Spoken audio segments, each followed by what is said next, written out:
Ok la team, dans cette vidéo aujourd'hui je vais répondre à une question que j'ai vu passer plusieurs fois en commentaire et même de manière générale. C'est vrai que c'est quelque chose qui revient souvent sur le tapis qui est Jérém, raconte-nous un petit peu comment tu fais pour faire de l'immobilier, pour faire tes rénovations, pour faire tes vidéos YouTube, tu fais ton montage, tu fais tes miniatures, tu fais de la bourse, tu as encore ton job à côté, tu fais du sport, bref, ça semble un peu bizarre tout ça parce que bah tu fais tout et on n'a que 24 heures dans une journée.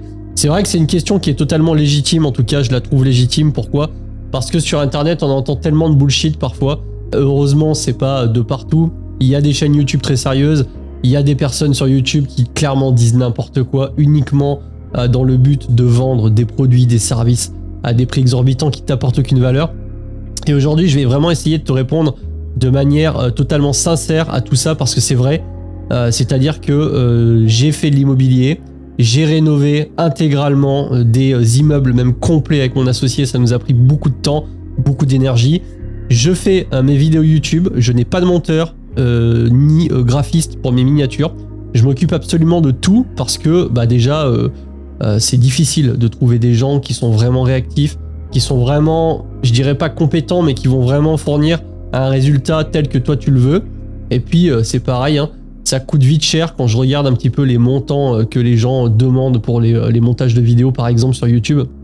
Très honnêtement, j'ai clairement pas une chaîne qui rapporte assez d'argent pour me le permettre pour l'instant. Mais c'est vrai que eh bien, j'ai encore mon job et tu peux te dire mais c'est pas possible, c'est impossible de gérer tout ça en même temps. Alors, je t'invite à rester jusqu'à la fin de la vidéo parce que tu vas voir que je pense qu'il y a des notions clés à comprendre là-dedans. Notamment celle du focus, de rester focus, c'est vraiment très important. Donc bah écoute, je te propose de t'abonner si jamais c'est pas déjà fait. En tout cas si le contenu t'intéresse bien évidemment, parce que si tu t'en fous, osef comme on dit. Alors, comment tout ça a démarré? Alors, ce qu'il faut savoir c'est que bah, c'est quelque chose que j'ai déjà dit plusieurs fois sur la chaîne, mais peut-être que tu es nouveau et que tu me découvres. Mais moi, mon aventure entrepreneuriale, si tu veux, elle a commencé vraiment dans les années 2013-2014, voilà, il se passait pas grand chose, c'était des petits business borderline, très Ponzi qu'on retrouvait sur la toile et je me suis rapidement tourné vers la bourse et vers l'immobilier. Donc c'était 2015, j'ai ouvert mon PEA, j'ai commencé doucement à faire de la bourse mais c'était vraiment rien de particulier, quelques actions stock picking, j'ai lu un ou deux bouquins. Je me suis lancé avec une petite somme, 1500 €. Et d'ailleurs, en ce qui concerne la bourse, eh bien, si tu as envie de prendre un tout petit peu d'avance et de déclencher le fameux compteur fiscal, l'avantage fiscal sur un PEA, je te mets un petit lien avec un code d'affiliation que tu retrouves dans la description et aussi en commentaire épinglé. Honnêtement, tu peux ouvrir un PEA, même en mettant 50 balles, ne serait-ce que faire tourner le compteur fiscal.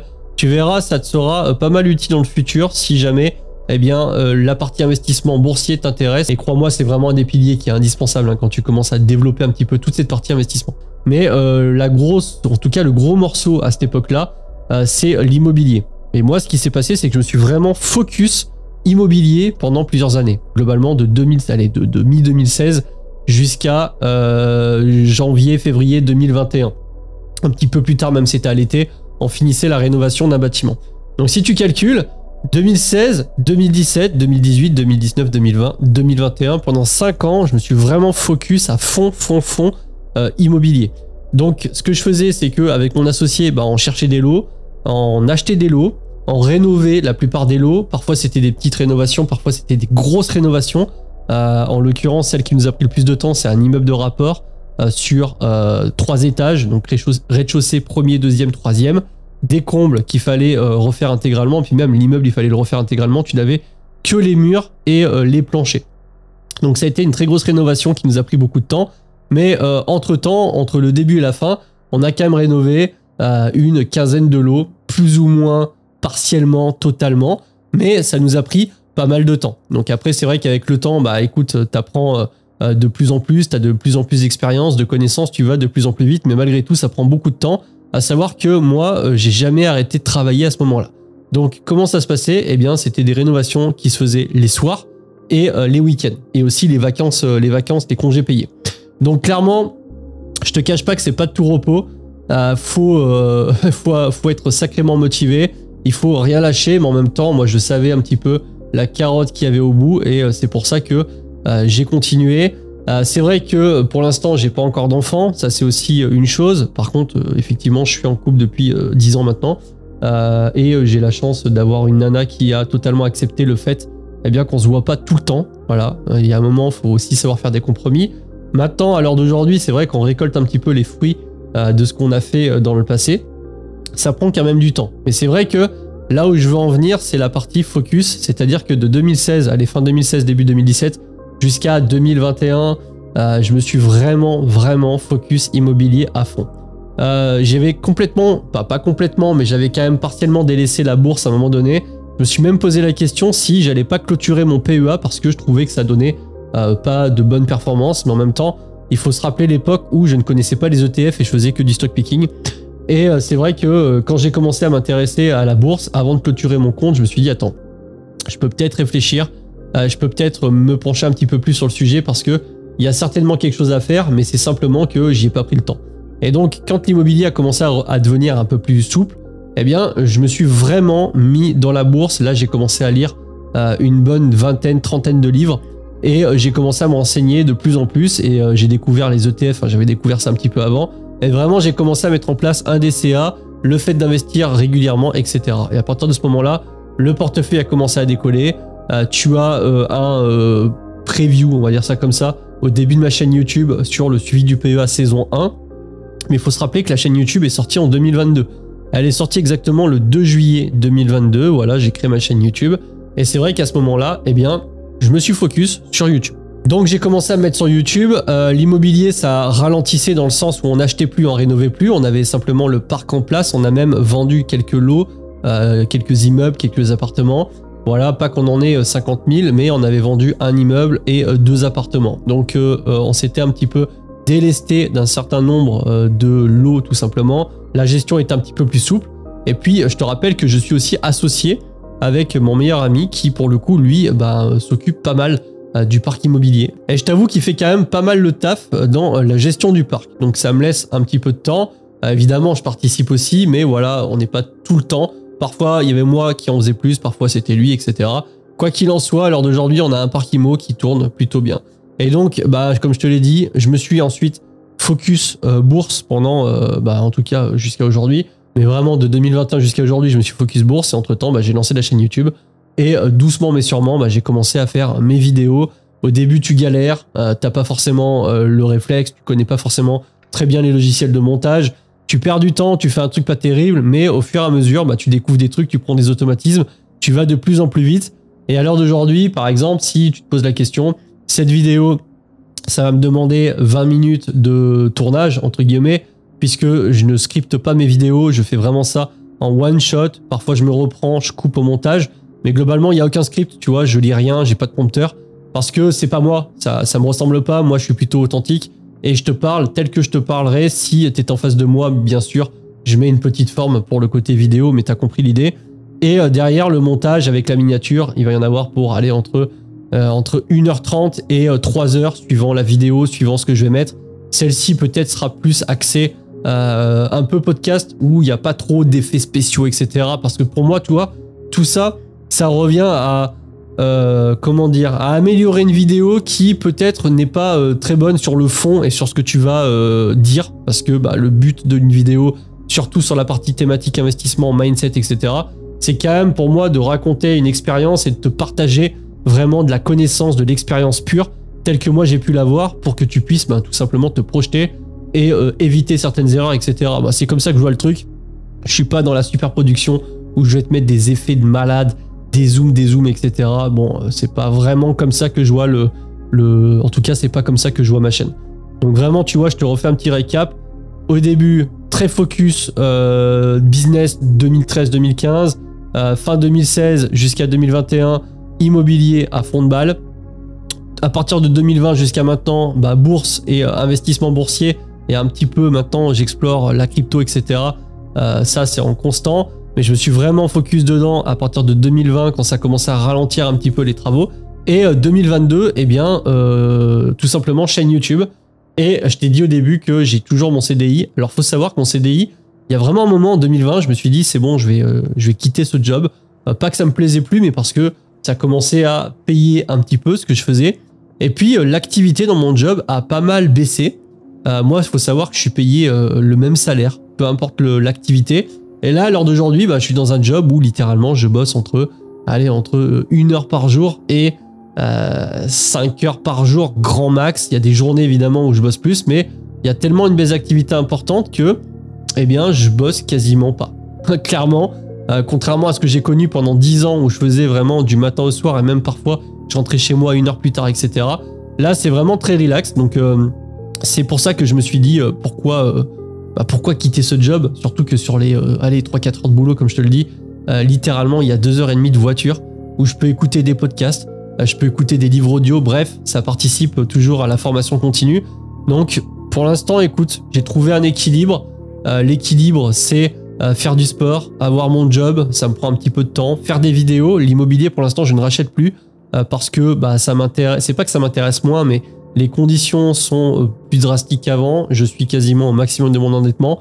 Et puis quand je vois tout simplement, et pour parler franchement, ce que peut générer une chaîne YouTube alors que tu n'as aucun encours, tu n'as pas à aller démarcher des banques pour faire des dossiers, et le cash flow que ça peut générer, franchement, il n'y a aucun rapport, je trouve, entre les deux, même si, attention, l'immobilier, ça a quand même été ce qui m'a permis d'avoir le plus de patrimoine le plus rapidement possible, beaucoup plus que la bourse, beaucoup plus que la crypto, mais c'est vrai que la chaîne YouTube, là, commence un petit peu, à ma grande surprise, à donner de bons résultats. Donc c'est vrai que je me focus principalement sur YouTube, et puis plus que le côté résultat, parce que moi, je te rappelle que j'ai pas créé ma chaîne YouTube pour avoir de l'argent, pour gagner plus. Je savais que ça serait une façon de gagner de l'argent à terme, à condition d'avoir une audience correcte, etc. Je pensais pas honnêtement que ça allait être et que ça allait arriver aussi rapidement.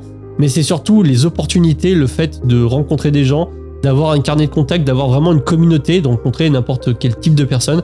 Ça, c'est vraiment game changer parce que suffit d'une personne pour, je dirais peut-être pas changer une vie, mais ça peut vraiment amener ton projet dans une autre dimension. Ça, c'est une certitude. Donc, eh bien, je te dirais que je suis pas encore à fond. C'est-à-dire que je pourrais vraiment littéralement me mettre tous les soirs sur YouTube. Tu vois, je geek un peu des fois des jeux vidéo parce que j'aime bien. En ce moment, je suis sur Marvel Rival. Si tu te poses la question, GM2. Bon, on s'en fout. Mais tu vois, je prends encore le temps. Le soir, je regarde un petit peu quand même Netflix. Et je fais quand même des choses avec ma compagne, tu vois. Parce que c'est important. Même si, voilà, je vais pas te mentir, je ne suis pas le gars qui va être 100% avec sa nana tout le temps, à tout le temps faire des trucs, etc. Pourquoi ? Parce que j'ai choisi aussi la voie de l'entrepreneuriat et puis ces projets me tiennent à cœur. Ça fait une différence. Vraiment, grâce à ça, on a pu avoir des choses que j'aurais peut-être pas pu avoir si j'étais simplement resté salarié. C'est une réalité. Il faut en être conscient. Donc maintenant, il faut aussi que tu te poses la question si toi, tu as envie vraiment de construire quelque chose et qu'à côté, tu trouves quelqu'un, que ça soit une nana ou un mec, mais que celui-ci veut absolument que tu sois tout le temps avec lui, etc.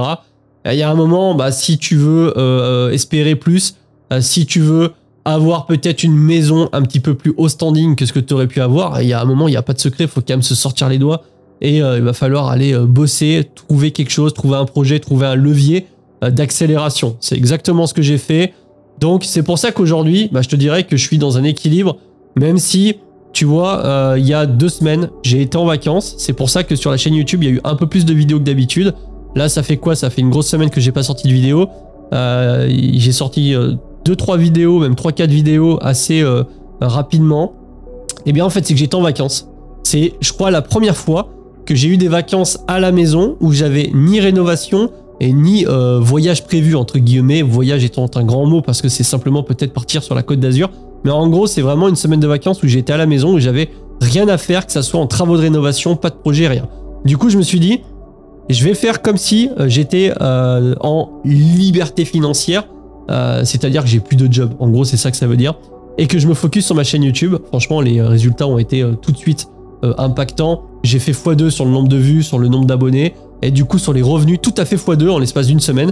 Donc c'est très encourageant, sachant que je m'y mettais...